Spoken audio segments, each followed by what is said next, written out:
Good morning, everyone. A very special warm welcome on behalf of Whangarei Seventh-day Adventist Church. We welcome the entire Kershaw family, Greta, the kids, grandkids, extended family, friends. Thank you for those who travelled both near and far to be here today, to pay respect, but also to give memory to George Kershaw, a splendid man, even better husband, and a servant of God as well. And so we really do appreciate your support in coming through for today. And we welcome everyone here as well as viewers who are tuning in online, wherever you might be tuning in from. Just a couple of announcements before we get on with today's service. The bathrooms are, if you go straight out the church to your left, just down the hallway, both men and female, male and female, down the passage to your left. We encourage you, if you haven't done so already, please to put your phones on silent. We wouldn't want work calls to be coming through halfway through this morning. And then just a reminder that we do have light snacks available after the service in the hall, and the hall's located all the way down the passage, and you walk straight into the venue. So that'll be straight after the service. Then lastly, we have a memorial signing book on behalf of the family, which is outside the church itself in the foyer. And if you haven't already done so, we encourage you to please sign that book on your way out, or we'll actually bring it into the hall a bit later and you can sign it there. As we start today's service, I encourage us all to just stand as we sing our opening hymn, What a Friend We Have in Jesus. Let's stand together.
Apologize for those technical difficulties. While we're all standing, let's just bow our heads for a word of prayer. Dear God, we come here gathered this morning, and we are thankful for the opportunity to be here.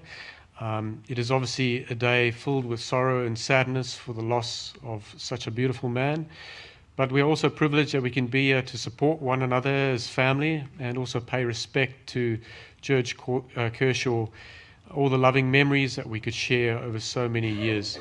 And so this morning we gather today to pay respect and thank you for the time we could share with George. And pray that you'd be with us for the rest of today's service. In Jesus' name we pray. Amen. Thank you. You may be seated.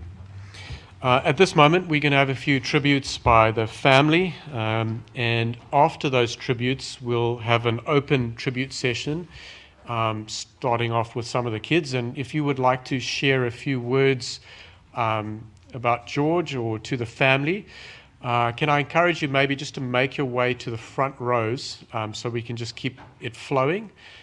So when we do get to the open tribute section, just make your way to the front, either side of the church, and then you can come up and share a few words. Right, thank you. We invite Gary to come to the front. Thanks, Gary.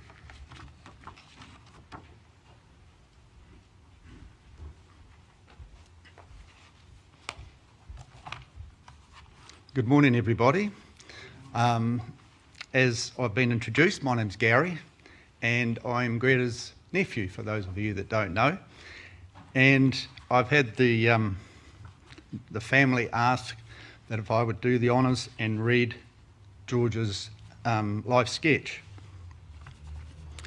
I would just suggest to you that there's 88 years to cover here, so make yourselves comfortable because there's a lot to cover off. Most people called him George, but his name was George Edward Hunter Kershaw, and he was born on the 28th of October 1935 to proud parents of Jim and Daphne Kershaw. You probably think that's a pretty distinguished name, Hunter. Well, apparently that came from his mother, whose maiden name was Hunter, so they slipped that in on George's name.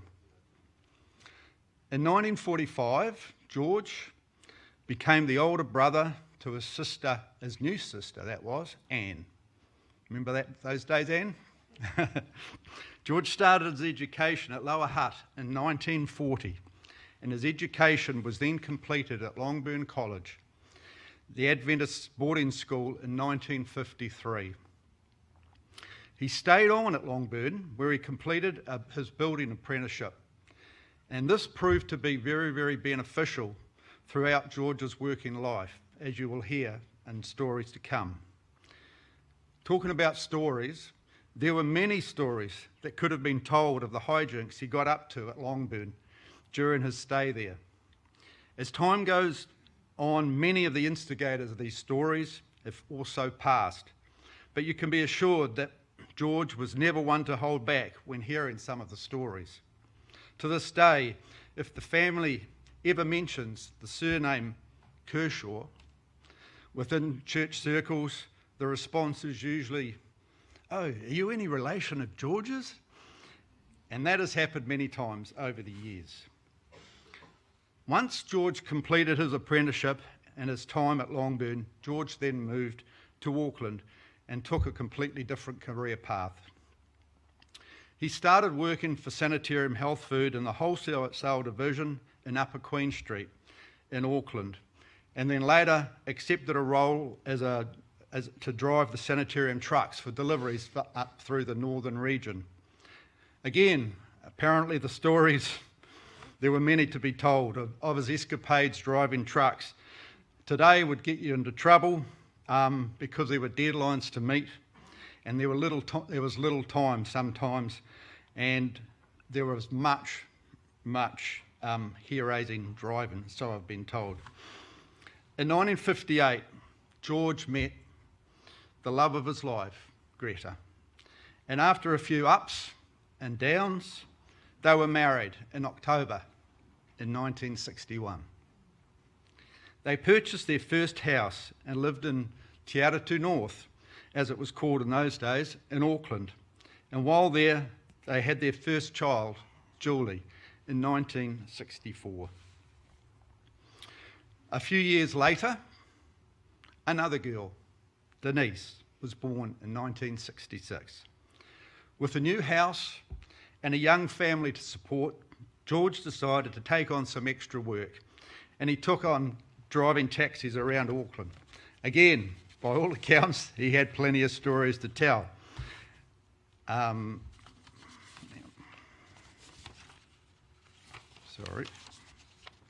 But from the people he picked up to some of the happenings that the passengers got up to, some of these were just not repeatable today.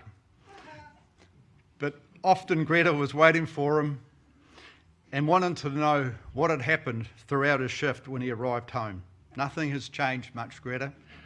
Apparently, you just love catching up on what's on the action. Initially, George thought he knew the streets of Auckland pretty well. But as time went on, and with the additions of new motorways and being constructed, he felt another career change looming. in 1966, TV had just arrived in New Zealand, and at that time, one of the hit programs was a program called Green Acres. If you can remember that, you're old. This must have inspired George and Greta, and as they decided it was time for them to own their own green acres. So they packed up the young family, and did what anyone would do. They went farming. Of all the places that they could move to, they chose the furthest place away from Auckland and civilization you could imagine, a little remote place called Waiotoumarama in the Hokianga. For those of you that aren't sure where that is, if you think of Opanoni, it's just a little bit south of that. Not only was it a very pretty remote location, but the 100-year-old house they moved into hadn't been very well maintained and was a bit ramshackle with no modern facilities, and the little room was outside. It was a pretty tough start for a mum with a young family, but they were now farmers. It was December 1969 when George had the biggest smile on his face. After being surrounded by females, finally a boy was born. Stephen had arrived. In anticipation of another child and plenty of ribbing from Greta, George had started to build a new house on the property. And apparently the doctor would not let Greta home with the new baby until at least one door was installed in the house. So the pressure went on George to make it livable. Very typical of a builder's house, it still wasn't finished 13 years later when they moved out. During this time in the Hokianga, word got around through the valley that this practical guy had moved into the area, and soon George was being asked to take on all sorts of agricultural building projects. From building of cow sheds to bridges, you name it, George would have a go at it. In those early days, he also taught woodwork at the local school. Yes, that building apprenticeship was playing its part and paying dividends. Just last year, apparently one of the kids ended up talking to one of the locals when they were visiting the area, and as it transpired, he had been a student of George's way back in the day. So he obviously had had a positive influence on the kids in the area. George worked extremely hard and made dramatic improvements on the farm, including the building of a new milking shed and the rebuilding of stock pens. The rundown farm that he had originally purchased had been transformed. He ended up running both sheep and dairy, and so he and Greta were always kept very busy. One story that has been told apparently many times was when George rolled the tractor and nowhere near any help in the middle of the boonies. On this day, he'd been cultivating a hillside paddock up the road away from the farmhouse. And as the story goes, he had successfully negotiated this hill a couple of times and thought he would do it a third. Well, as the saying goes, third time lucky. But maybe in this case, it was unlucky. Going up the hill for the third time, the steel wheel caught and tipped the tractor over a number of times. George reportedly said that it was at least 5 or 6 times, but we're not quite sure if the story was exaggerated. But by all accounts, he was a very lucky man. He arrived home after riding the motorbike back and said to Greta, who greeted him at the doorstep, "I rolled the tractor." Not only had he torn his right knee open, but he had been covered in battery acid that had eaten away his shirt. Needless to say, he was laid up in a cast for a number of weeks. In 1975, there was another big surprise. 1974, there was another big surprise. Nigel, a clone of George, arrived. There was no doubt that Nigel had inherited the good looks of his father. The girls eventually decided it was time to leave home, and they came to live in Whangarei. And soon after, George and Greta decided to sell their farm in Waiatamarama and move somewhere a little bit more accessible and purchased the property in Parua Bay in Whangarei. While having a smaller property, which just ran dry stock, it left time for idle hands. George needed to keep himself busy. So his career path took yet another turn. With the gift of the gab, he worked as a product rep for Sally's, covering the upper northern districts. And then he decided to try another career, and then he went selling real estate. His area of specialty was farms and land, and this took him all over Whangarei from east to west and further up north. There was another thing that played a big part in George's life, and that was boats. He had had several runabouts in the Hokianga when he was there, and when time would allow, he would love getting out on the harbour or heading down the coast for a fish. It seems that this passion has also rubbed off on Nigel. Somehow motorboats then turned into sailing boats, and George purchased 2 hull and deck fiberglass yachts and outfitted them, both in the backyard of their house in Parua Bay. One of these would eventually be sailed up to the Pacific Islands. Greta and George lived on the yacht for the sailing seasons for 3 years from 1992. And in this time, they sailed to Tonga, Fiji, New Caledonia, Vanuatu, and the Solomon Islands. Eric Hanna was also their experienced crew member to guide them to the islands, as George had never been that far offshore before.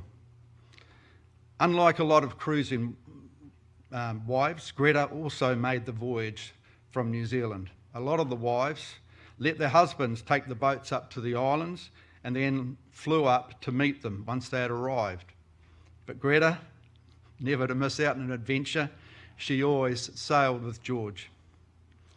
They also toured down through the east coast of Australia from Brisbane up to Cairns and back again, and other family members took advantage of the experience and had a great time exploring the Australian coastline.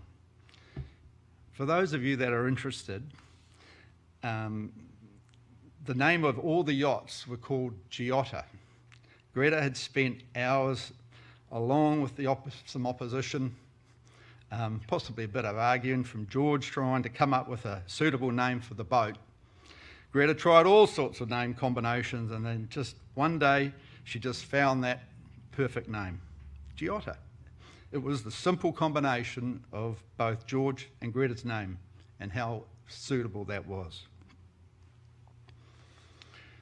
All good things must come to an end, and George and Greta, along with their trusted blue water cruiser crew, Nigel, brought the boat back to New Zealand in 1994.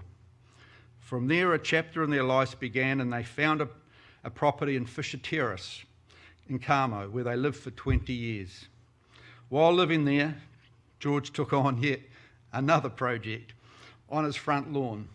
The neighbours can't have been too impressed pulling back the curtains that one morning when they saw the crane hoisting a 44-foot boat above the road and onto George and Greta's front lawn.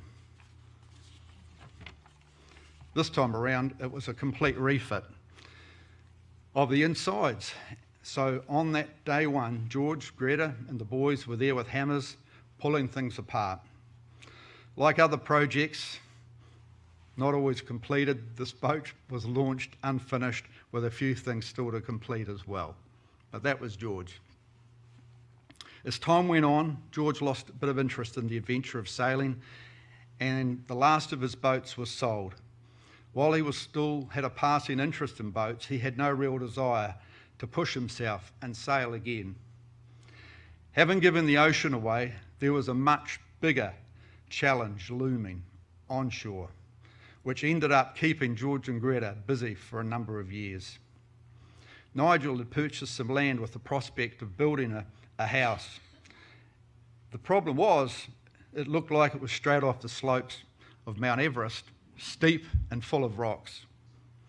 Greta and George, now in their late 60s, couldn't resist the challenge of helping Nigel to build this house, and this took several years to complete. Nigel was full-time work, and while George and Greta were meant to be retired, the going got tough, but there was no option. The house had to get finished. And as it turned out, they did finish it, and it was a complete credit to George and his tenacity. Now, with both George and Greta still recovering from the project and starting to feel some age-related pain starting to kick in, the choice was made to downsize and move again into a more suitable, smaller house and property. And as always, George has had the strict criteria about what he wanted. It must be a standalone house, no shared driveway, and he must have room for his trusty 58-year-old trailer. They found the suitable unit, that unit that met all the criteria in Clark Road in Carmo, where they've been for the last 8 or 9 years. George had started to slow down, and the last couple of years has proved a bit of a tough time for George and the family. George unfortunately had had a series of strokes which became quite debilitating.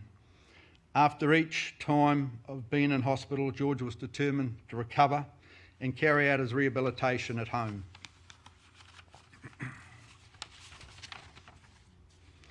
This may have been an ideal scenario, but even with some community assistance, it just proved too much for Greta as a full-time carer. The decision was made to find a full-time caring facility to cater for George's increasing health requirements, and he was transferred directly there from hospital in November of last year.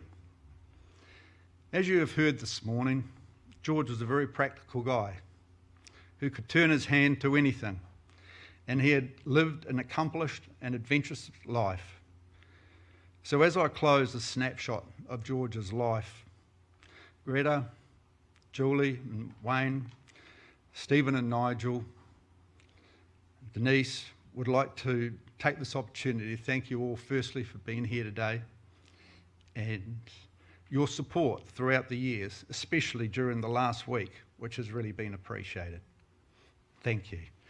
I'd just like to invite Dennis up now to say a few words. Thank you, Dennis.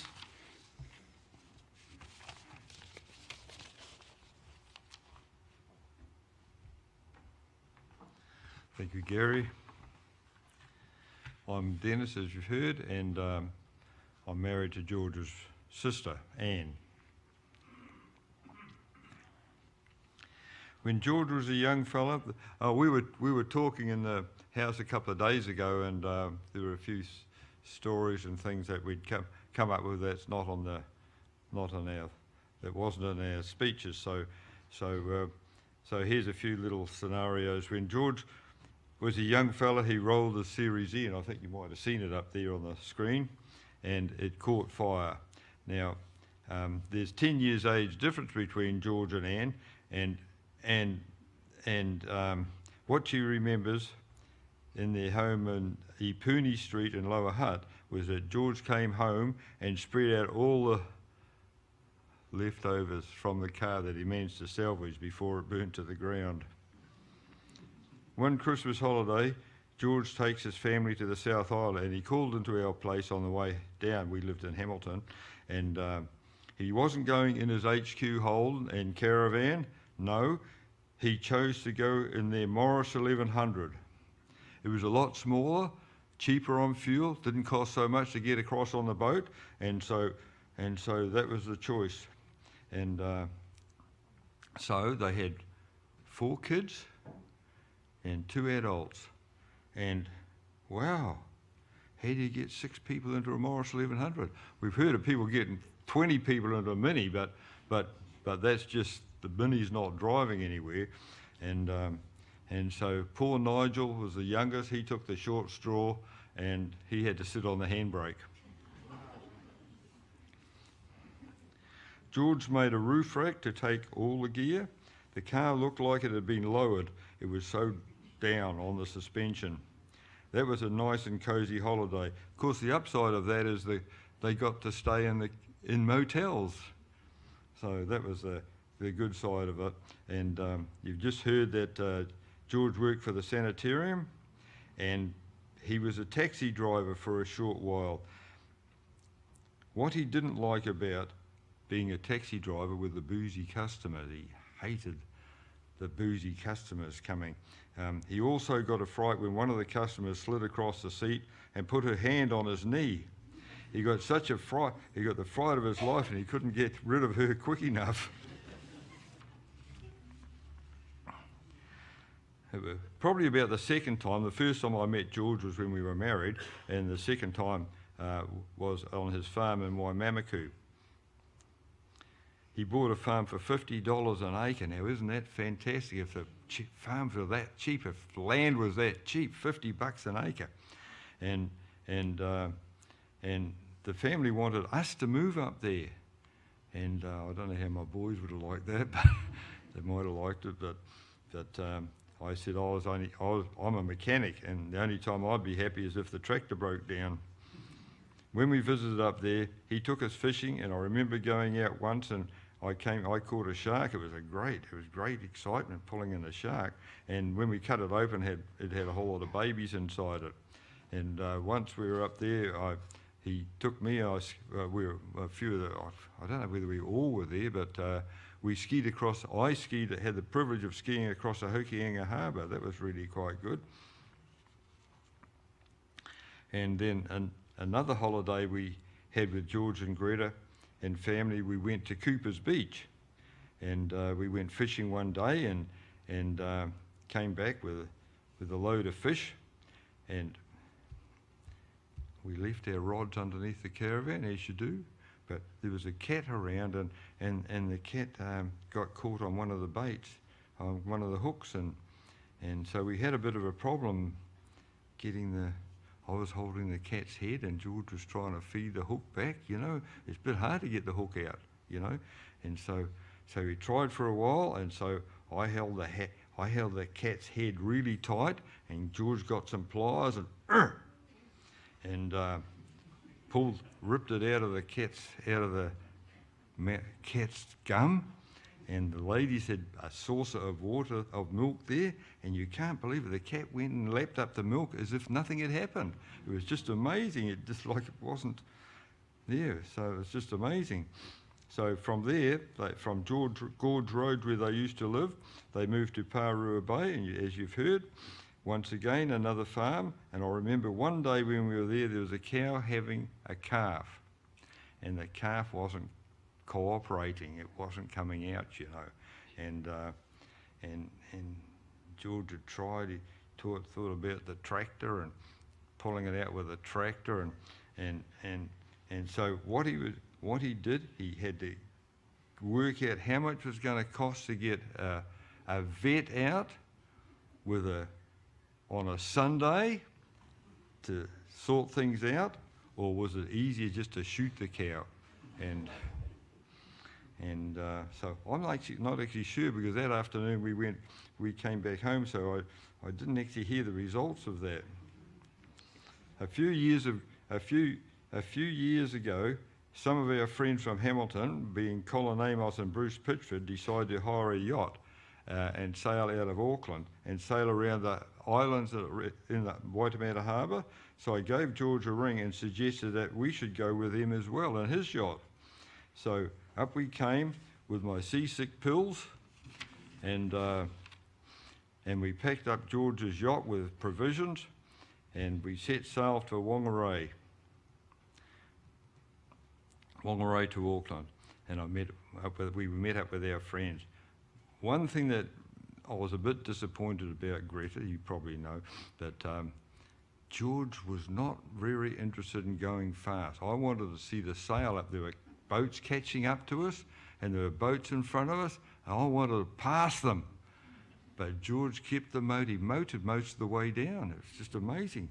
I think you got sails free, but he wasn't too worried about that. He was just motoring.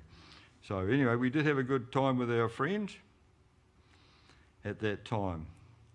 Now, George was very good at everything he laid his hand on. He was a good farmer, a good builder, an engineer, and he was a chairman of the church school up here too for a long time. And there's even the library he built called the George Kershaw Library. He built that, you know. So there, he's a very, very smart man. He came down to our house in Hamilton, and my boys and I don't know whether Gavin did that much, but Murray and I basically dug out our basement, and George came along, and we put the RSJs in underneath the house, and George built our basement to the engineer's drawings. George has built several houses, as you've heard also, and at least 5 boats. You buy the hulls and then put all the insides in them and that. He's pretty smart at that, very good. And George and Greta have been good friends to us over the years, and we will miss you, George, and until we meet again. Thank you. Oh, Cherie, would you like to come up now?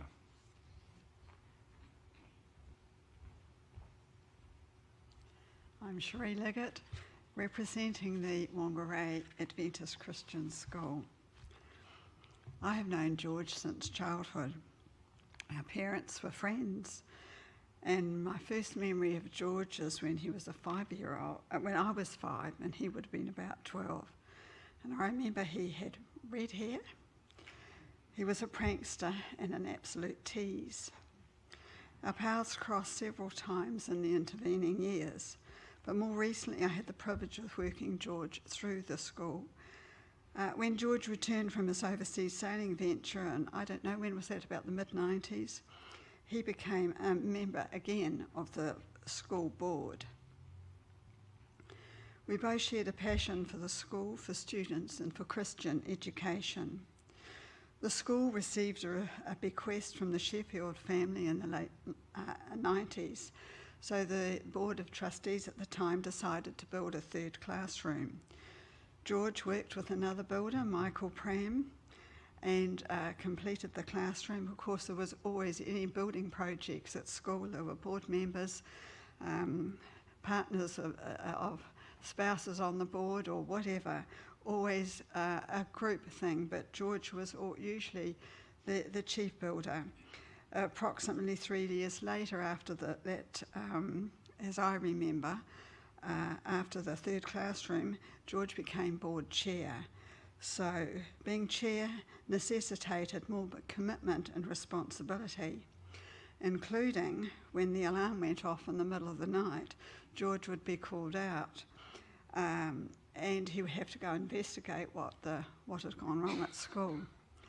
And Greta wouldn't let him go on his own, so it always went along too. So wherever George was working, Greta was there hovering. We appreciate that, Greta. But usually what caused the alarm to go was a spider making a home in one of the sensors. So nothing terribly exciting. And that often wasn't discovered till the next day. The building of the library, and I'm not sure what year that was in, was testament to George's commitment and dedication to improve the quality and the learning of our students. During the building of the library, we had I don't even remember, George Porter was a very handy minister, and he and George spent a lot of time with that. Volunteers, of course, did other things where they had special skills. But as mentioned before, that library was dedicated to him. George, when the principal at the time, I think it was Sean Johnson, and the board decided that we would dedicate the library to George. We couldn't dare let him know what was happening because he would have absolutely not rolled up. But there's a plaque there to this day dedicated to George and his commitment to the school, really, but the library is just a kind of his legacy. Later, there were other pastors that lived in schoolhouse, as we call it, that always helped with any repairs and maintenance on the school, and I think especially Pastor Ken Curtis. And some of these people that helped George were kind of partners in crime. They would scheme and things themselves, always nut out a problem. And during George's time on, it was very convenient to have an electrician in the family, so anything electrical that was needed at school, Nigel was, what could you say, initiated into the job. Poor Nigel, I don't know whether he was always keen, but he could never get out of it. And over the years, I can speak for somebody else that we didn't honour a few weeks ago. Jim Pram was great at doing things, especially garden-wise at the school, and always helping whenever the working bees or anything needed. If he saw a need, Jim would come and help. We really appreciated that, Marion. More recently, he worked with Alan, but George, as he grew older, he sat and supervised. And if there was any problems, Alan and George would work out the best way to do something and overcome it. So George always got on with whoever built with him. They were cooperative. He wasn't necessarily the boss, but they worked things out together. On the board, when I think I worked with George for this number of years, and George was, as we know, fairly determined to have things his way at times. But there are only twice that I remember that he virtually didn't get his own way. It came time to paint the school, and the school had probably been, it was probably 12 or more years since it had been painted, and it definitely needed it. And of course Roger was involved with this a lot. Thank you, Roger and Dan, for being here. That was the colour of the paint that we had our dispute about. George thought the school had been for 50 odd years cream and green, and why couldn't it remain cream and green? And we only did this 3 or 4 years ago, so the school chose to have more modern colours. We had to re-roof at the same time, of course. Thanks again to the conference. As George's health deteriorated, he was unable to continue on the board, and he reluctantly relinquished his role as chair. His commitment did not go unrecognised. The proprietors of the Whangarei Adventist Christian School and the New Zealand Adventist Education Office wanted to extend their deep and sincere appreciation of George. So they presented him with a citation. He had already had his first stroke at this stage. So I'll read the citation to you because it's basically a summary of everything that we, the proprietors and the school, the board, thought of George. George has shown his commitment to the Adventist Christian education throughout his 27 years tenure as member of the Board of Trustees of the school, 22 years of which he served as board chair. As a dedicated board member, he gave freely of his time, skills and resources to nurture and sustain the presence of an Adventist Christian school in the Whangarei community. His passion for Christian education has had a profound influence on the entire school community, and his tireless efforts and wide experience have sustained and grown the school. George's contribution will be measured in more than bricks and mortar. Numerous changed lives and Christ-like characters will attest to his commitment to educate for eternity. It was both a privilege and a blessing to know George as a friend and as a work colleague on the board. I would like to pay tribute to the people that have come today. We have former principals here, former teachers. Thank you for coming, plus our current board members too. Thank you.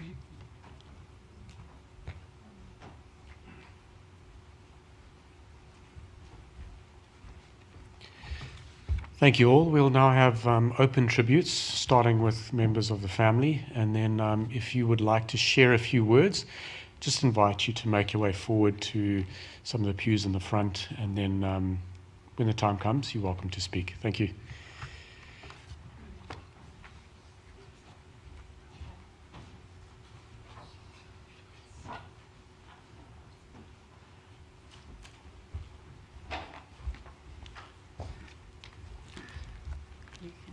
Yeah, no, fine.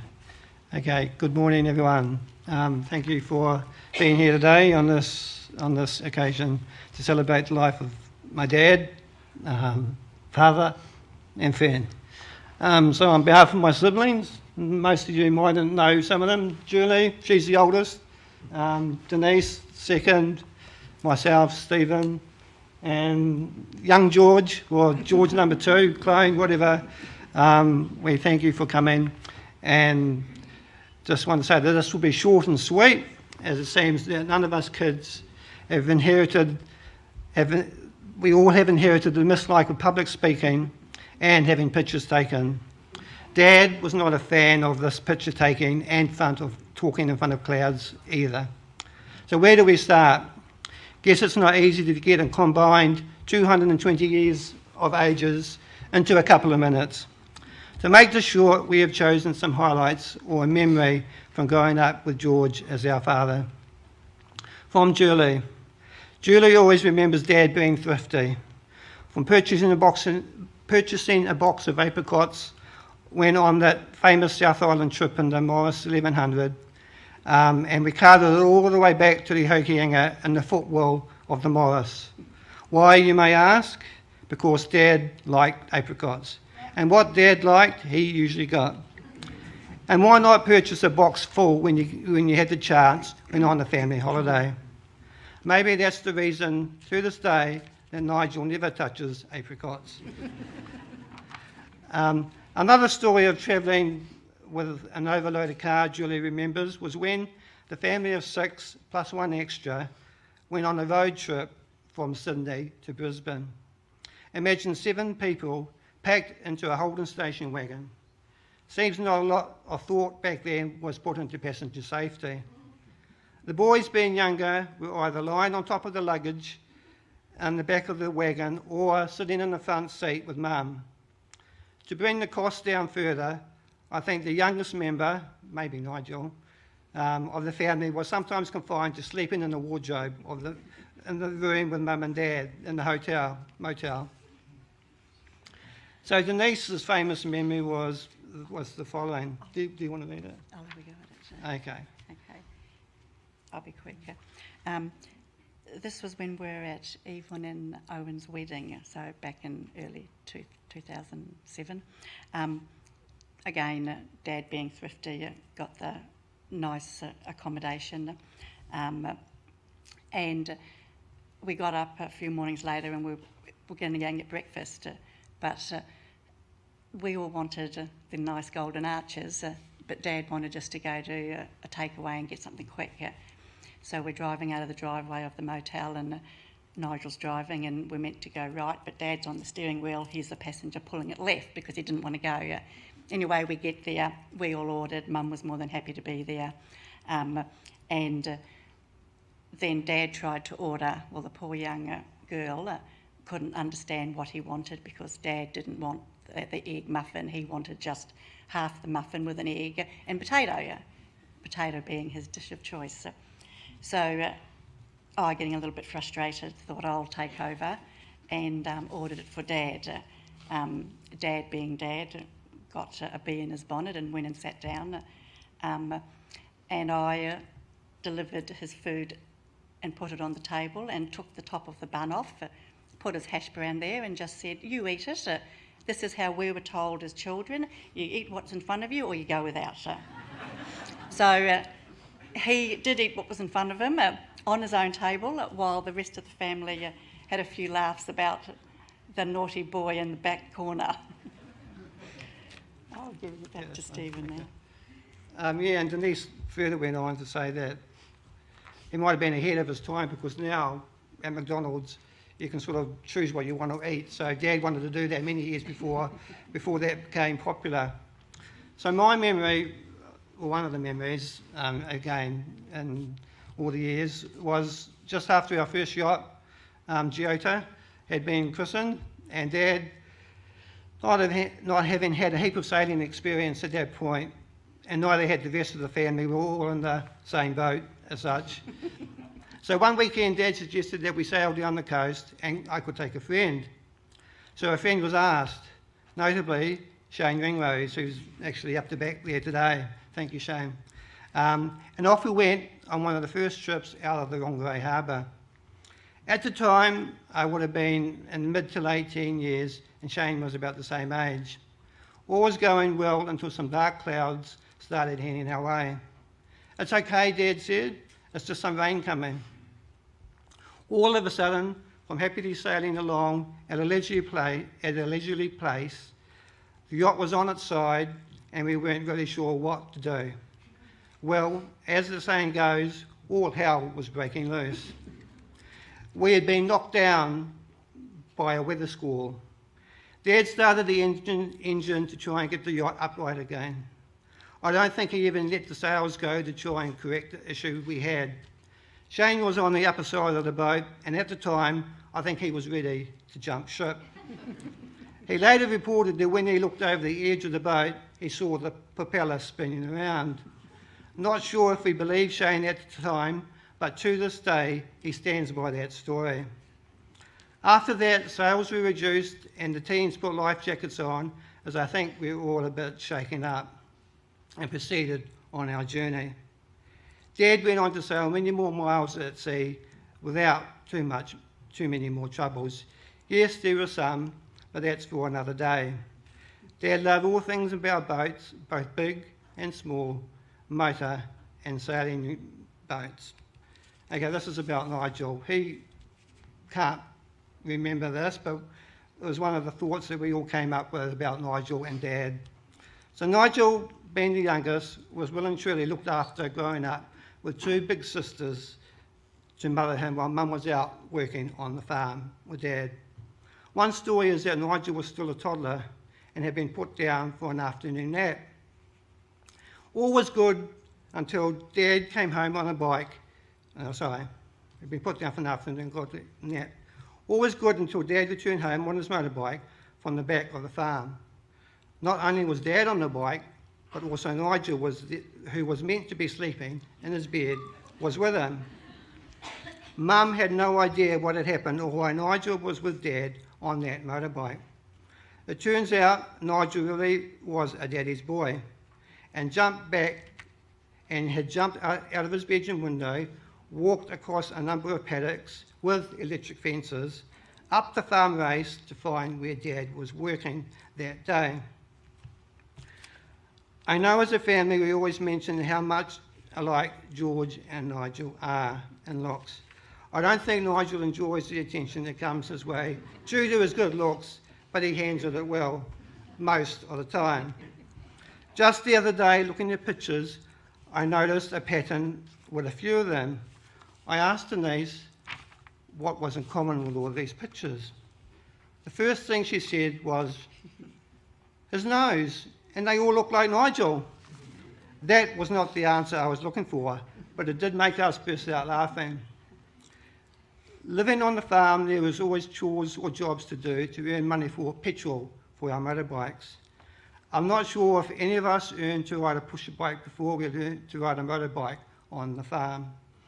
From a mighty 50cc Honda bike to a 100cc Yamaha. All of us had our fair share of fun on the farm bikes, along with a few accidents. But we had to work to be able to ride, and work we did. From milking cows to helping in the wool shed in shearing season, all helped us earn petrol money instead of pocket money.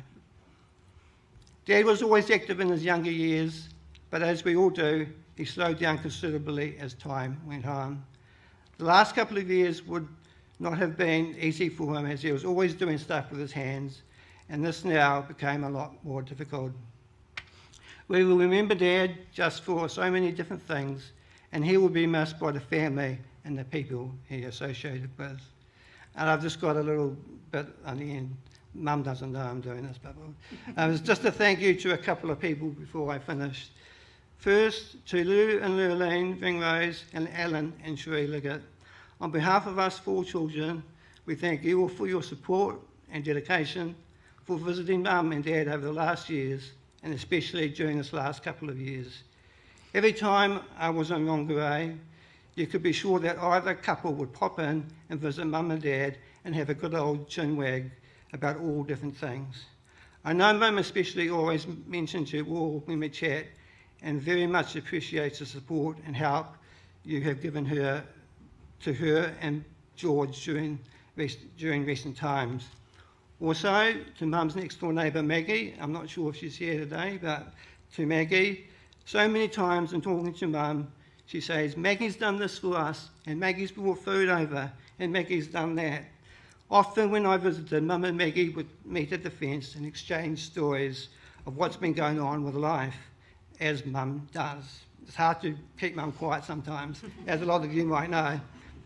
Maggie has truly been a great neighbour and friend, and has always had an eye over the fence to make sure Mum and Dad were behaving themselves. Thank you for your support of both of our parents and keeping a watchful eye on them. Last but not least, Ma, remember we've got your back. Don't ever forget that. As with the recent trip to Australia, you were doing things at your age that I guess you never thought you could or would do. Stay strong and never be afraid to ask us for help, even if it is to change a light bulb. I think we might know someone who can do that. We love you heaps. Thanks, Julie, Denise, Stephen and Nigel.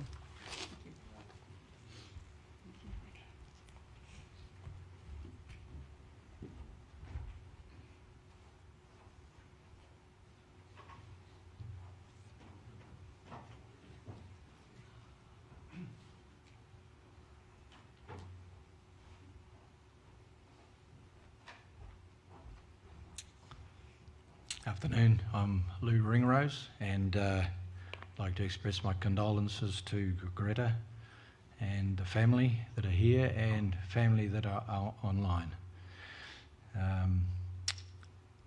We just really want to pass on our appreciations for what George has done in this church here in Whangarei, as a deacon, as a senior deacon, and an elder, and he was really part of our community here in this Whangarei church. And thank you, Greta, too, for what you have done over the years. It's been really, really appreciated. As we've mentioned, George was a Mr. Fix-It. And if there was any problems, anything at all, George was here to change a light bulb or fix a door or put a screw in here or whatever, and we've really appreciated that over the years. On a personal basis, George and Greta, they've been really close friends, and we've had some really good times together, and particularly out on the water.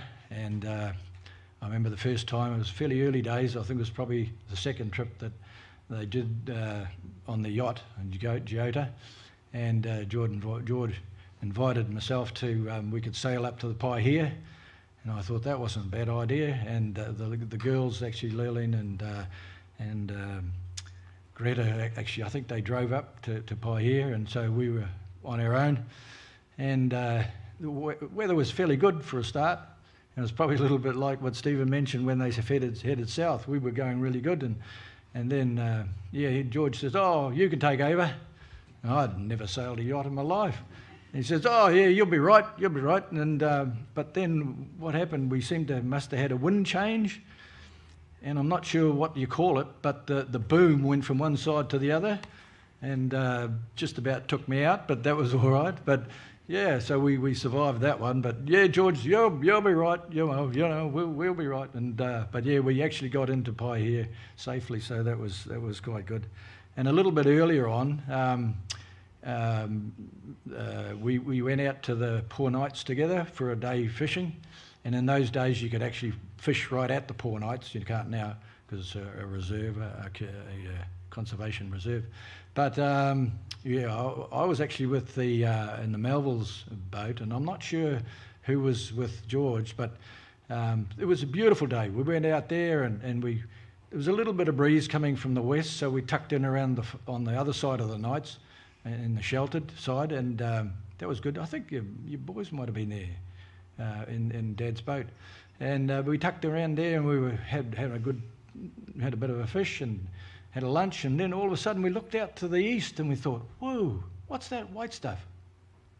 And we'd never seen it before, and it just sort of came out of nowhere. And it was white, and it was just right along the horizon.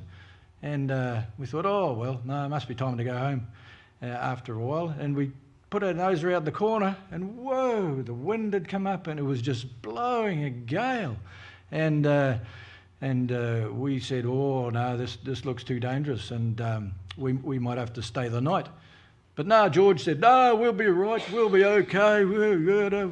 And his was a smaller boat than what we had, but we thought, oh, what are we going to do? So someone had a radio. I wasn't sure whether it was your dad or whether it was the boat that I was on. But we called and they tried to get what the forecast was, what it was going to be that night. And they said, oh, no, if anything, it's going to get worse. And so, it sounds like we're going to have to stay the night. But and then they suggested, well, there was a tour boat out there, quite a big one, and I still remember its name. It was the Pisces. And so what we did, we tucked in behind them, because it was about a 40-odd, 50-footer, probably quite a big boat. And so we both tucked in behind him until we got almost, probably 2/3 of the way across, until we could get a little bit of shelter from the land coming through. And so, yeah, but by that time we were getting very low on fuel, because normally you can get up and plane, but we weren't planing, and so both boats were just about out of fuel by the time we got close enough. So when we saw the sea was it was okay, we throttled off and got home. But yeah, that was an experience, and yeah, it was one thing that I always remember, and George's focus on what he wanted to do. He wanted, he was was happy to go, and we respect him for what he was. So thank you very much.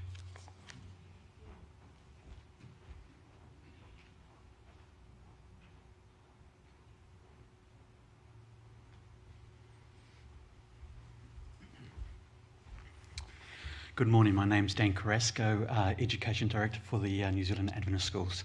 While I'm standing here, I'm going to invite Roger Marshall to stand behind me, Rosalie McFarlane, if you can come forward too. I'm going to ask Lee and the former principal, Anna Charlie, any current teachers or past teachers that you're here, if you can just stand behind me. And I just want to express, come through Roger, come through Phil as well, Anna. Yeah, any current teachers or past teachers, if you can join me here, please. The reason why I'm inviting the people to come forward is because we are a living legacy of the past that we had worked with Roger. With George. Apologies, Roger. with George, but also too the new teachers and new principals are the living legacy of what George has done for our school here in Whangarei. I'll probably give the people behind me just a moment to say anything. But on behalf of the New Zealand Pacific Union, Dr. Eddie Tupai sends his condolences to Greta. Pastor Eddie had done a lot of work here, but also had worked with Stephen as well. And also too, on behalf of the North New Zealand Conference Office, Pastor Bob Larson also sends his condolences, and both gentlemen acknowledge the great contribution that George has done for our school up here. But also to the chairman of the proprietors of the New Zealand Schools Association also sends his condolences, and I'm sure that Roger will also be able to affirm that a lot of the things that George had done had advanced the gospel and the ministry of children here in Whangarei. So if anyone wishes to add to that space here, but it's been an honour to know George and also to have worked with George. God bless. Hi everyone, I'm George's favourite, and whether it was our love of a good challenge or the DIY, or the fact that his little sister loved me and gave me the thumbs up to George, we had a great working relationship. I think I got everything I wanted. Things were hard sometimes, when Westpac pulled the checkbooks, he wasn't very happy, we probably wanted to write a letter to someone and complain about that, but yeah, one of my favourite memories was Christmas Day. I think it was our first Christmas in Whangarei, and we were at George and Greta's house, and we're not huddled around the table enjoying Christmas. We're huddled around the old desktop computer on Trade Me. So the auction for a van was closing on Christmas afternoon, and the school had grown immensely, and we needed that van to get the kids to tech. So there we were, huddled around Trade Me, and we won the van. And it was just such an answer to prayer and a blessing for everyone. And then George and I went on our road trip the next day, and in this crazy Boxing Day traffic. I think it took us about 6 or 7 hours to get to Auckland, if I'm right. It took all day, got the van and then brought it back. But yeah, we had lots of fun. There was no surprises in his eulogy. I've heard every one of those stories. Yeah, and he was a tough old guy. I think we both ate concrete for breakfast lots of days, but yeah, he'll be missed. And every single time he left the school, he would get the phone and he would ring Greta and say, I'm on my way home. So he was consistent. He loved his wife, Greta with 2 T's. And we just pray that you can hold on to the hope that we grieve with hope, because there's something more than this, and we all know that. So, yeah. See you in the morning, George.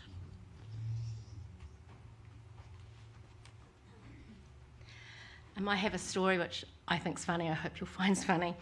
I think I first had my first relationship with Whangarei Adventist School 2012, where I was a teacher there, and I was also on the board of trustees as the secretary.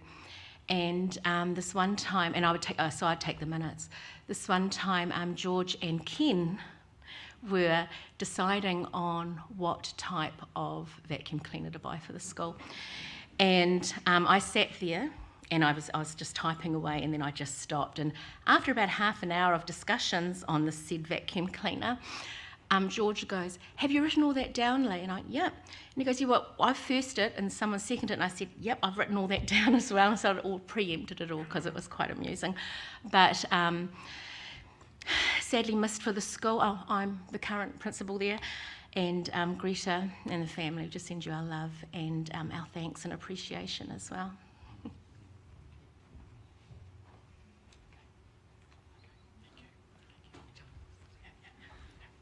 So my name's Angela, and I've had the privilege of not only being the parent of kids who were schooled through WACS, but I also worked as a receptionist there for 5+ years.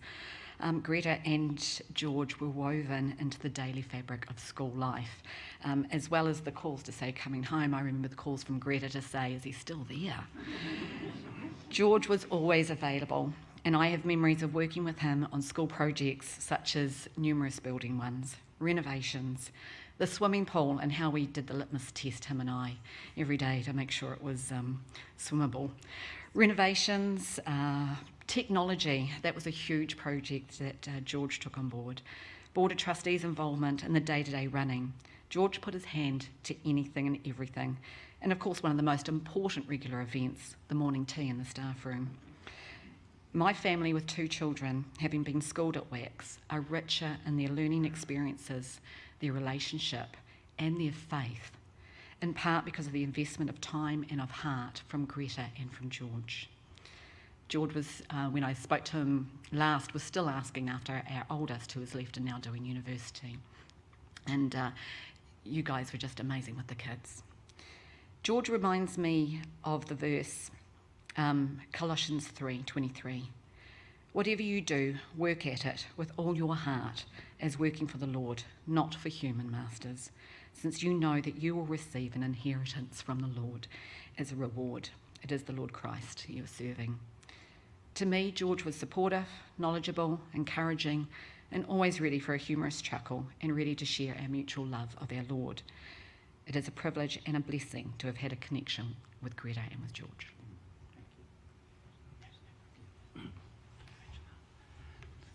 Every school needs a George Kershaw, and he's not with us anymore, and so it's a challenge who's going to replace George Kershaw.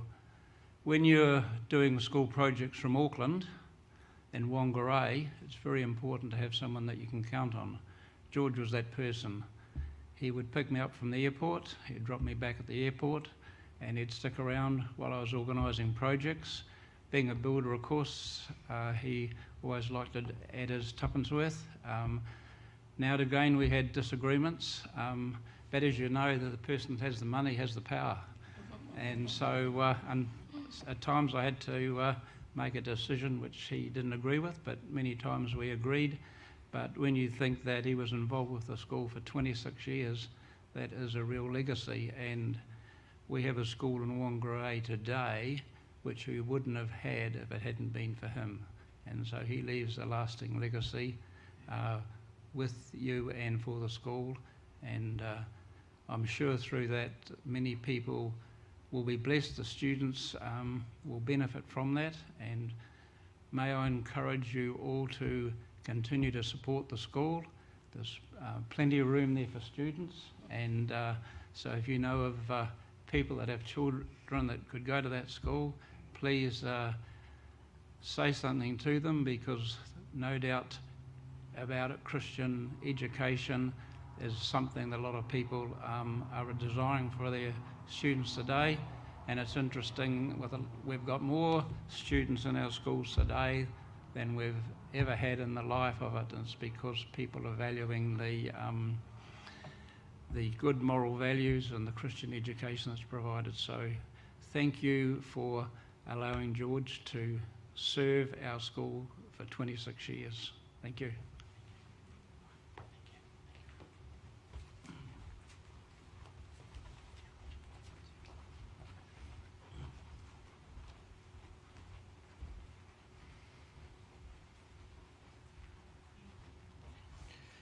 Before I speak, is there any last one or two people who would like to share any words? This is the time.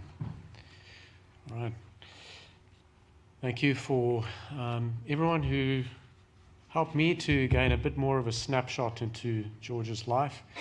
I've only known him for just over a year. I'm sure, Greta, correct me if I'm wrong, but George came across as a very industrious man, resilient, tenacious, perhaps a bit stubborn, or am I wrong? No.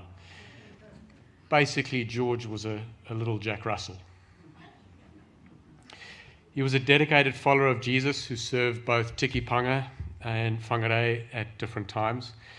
But as you've come to hear, George also served our school faithfully, serving as a member of the board, chairman for many, many years.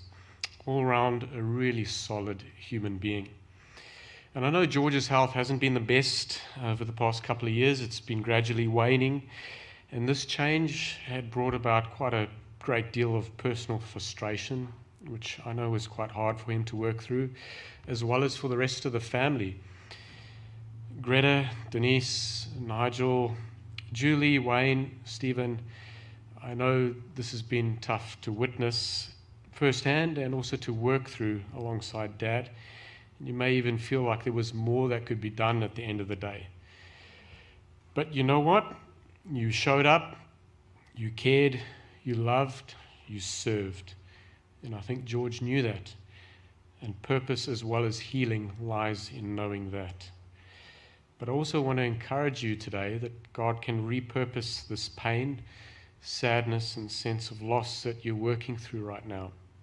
I think if George could hear me right now, and probably if he heard everyone else speaking at the moment, I think he would have said long ago, "Oh, get on with it, would you? The funeral food is getting cold."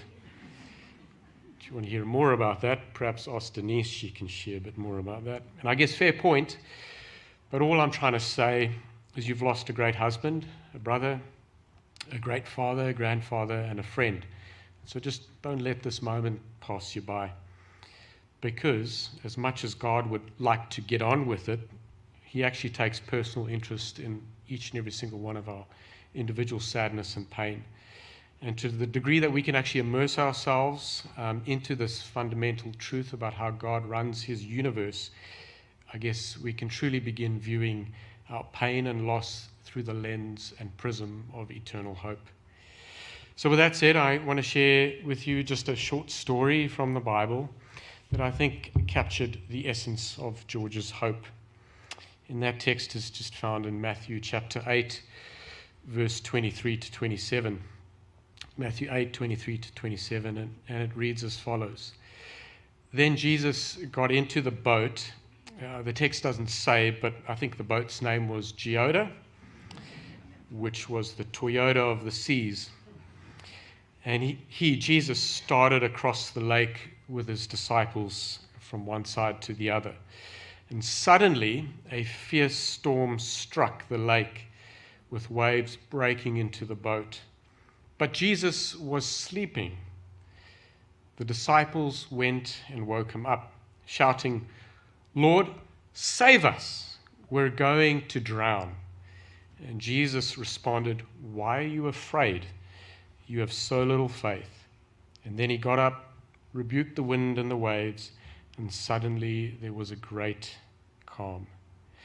The disciples were all amazed. "Who is this man?" they asked. "Even the wind and the waves obey him." Greta, you and George have done some amazing adventures over the years. I think from what I knew about George, he was a type of man to act first and think later. From the outset, you guys have always taken a leap of faith. Being city slickers from Auckland, and you went and bought a farm up north in the middle of nowhere. Long before the days of Google, cell phones, or YouTube. Greta, I don't think you know what any of those things are. Probably better that way. Greta's, as you know, is always up for a chat. Can you imagine her behind a keyboard typing at 80 words a second? Facebook might crash. Anyways, Greta, I guess what I'm trying to say is kids from my generation would call you guys crazy for taking such a leap of faith, and would have posted that all over social media about how crazy the Kershaws were. And yet, you know what? You and George made it work, didn't you? You got on with it. You started a family together, got involved in the community, and served wherever God placed you, or wherever you were placed, you served God. And then it was time for the next adventure, time to take another leap of faith into the unknown. So you bought a boat, cleaned it up, and sailed off into the sunset for a momentous journey filled with great memories and experiences, but most of all, stories. Taking leaps into the unknown seems to be a recurring theme for the Kershaw family. So today I share this text with you because as a family, I guess you once again find yourselves in uncertain waters, right? The story I just read of an event that took place with Jesus and his disciples while crossing the Sea of Galilee is truly incredulous, if not a little bit humorous. From a reader's perspective, of course. The whole crew in this narrative gets caught out by a pretty massive storm. And Lou, you shared of some pretty hair-raising adventures with you and George. And in this storm, in the middle of that storm, all the disciples are doing what needed to be done to keep the boat afloat while Jesus takes a nap. The disciples are gripped by fear, and Jesus is just chilling, taking it easy. This is incredulous because I struggle personally with my wife snoring at night, and here Jesus slept like a baby. But I also find it humorous because the first image that comes to mind, and this is obviously made up, of course, is Peter shouting instructions at Andrew from across the boat while being battered by wind and waves, with Andrew replying, "Shh, not so loud, or you'll wake Jesus." How is this man sleeping in the middle of the fiercest storm they've ever come across? The text doesn't go into detail, but I would love to ask Jesus how that event played out one day. Then the disciples wake Jesus. I guess they now genuinely felt it was time that he intervened. Jesus responds, perhaps if anything, a little bit annoyed at not being able to get a full night's sleep, by indicting them for their lack of faith. I mean, of all things, in a moment like that, Jesus, you calling us out for our lack of faith? Come on. I mean, there's faith, right?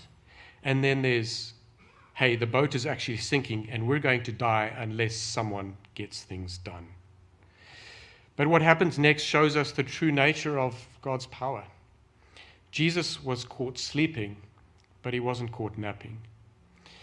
He gets up slowly. Apparently, the fact that the wind and the waves and the water are now breaking into the boat is of no great urgency to him. So in the middle of the fiercest storm they had ever come across in their entire life, Jesus spoke, and immediately everything became calm. Immediately, leaving everyone stumped. I can imagine the sudden silence that ensued to have been punctuated by one of the disciples chiming in what we all would have liked to have said at that moment.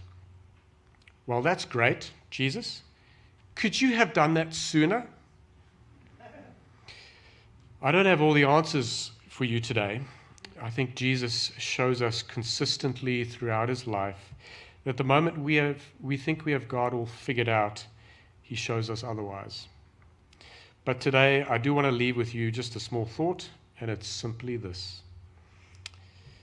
Jesus and God, by extension, was actually, quite literally, with the disciples in that storm, as fierce as it was. So, when we face uncertainty, know that God is not looking on from the outside or from the shoreline, radioing in, oh, there's a big storm on the way, you better make it to us. He's actually with us in the boat. He's not looking at us on the shoreline as some distant, disinterested, or disengaged deity. He's actually at the helm, riding those waves with us, even if it means he's just chilling while we're running around all freaking out. And I think this insight should help us with what we all struggle with in life: perspective. God shares all of life with us, our good times, as we got to share this morning, and also our not so good times. God is right there next to us every single step of the way. He shares in our joys, he shares in our happiness, but most importantly, he also shares in our pain and suffering. And so, yes, God is also saddened by the loss of George.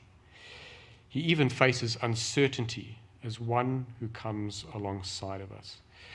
So today we come and pay respect to George, a man who was never afraid to take a leap of faith into the unknown.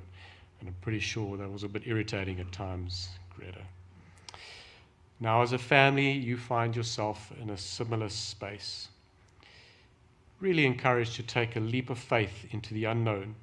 And as you navigate these uncertain waters, know that God is not merely there waiting for you on the other side, nor is he merely waiting for George on the other side. He's actually also by your side every step of the way, as well as waiting for us on the new dawn. So, George, we'll see you in the morning. We'll remember you until then. Amen. At this time, I encourage us, as we wrap up, to all stand as we sing our closing hymn, Will Your Anchor Hold? Let's stand together.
bow our heads.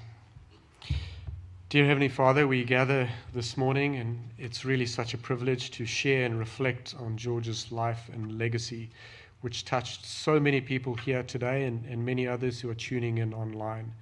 So we pay respect to George's legacy for his humanity, for his care and service as a faithful steward of God. And Lord, we also gather today to remember your promises, to commit George to your eternal care, and we look forward to that day when we can be reunited with loved ones. So until then, Father, we commit George and ask that you would look after all of us as his family, friends, and all of us who have gathered together to support. May we carry on his legacy in every conversation that we have and the life we lead in the days that follow. So, Father, go with us today. We pay respect, and we look forward to that day where we can be reunited with George. Until then, see you in the morning. Amen. Thank you. You may be seated. I invite the family and pallbearers to come to the front. The rest of us just to remain seated while the family exits the church. Thereafter, you may make your way out. There is a memorial signing book in the church foyer, so please a reminder to fill that out when you can. Thank you.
Change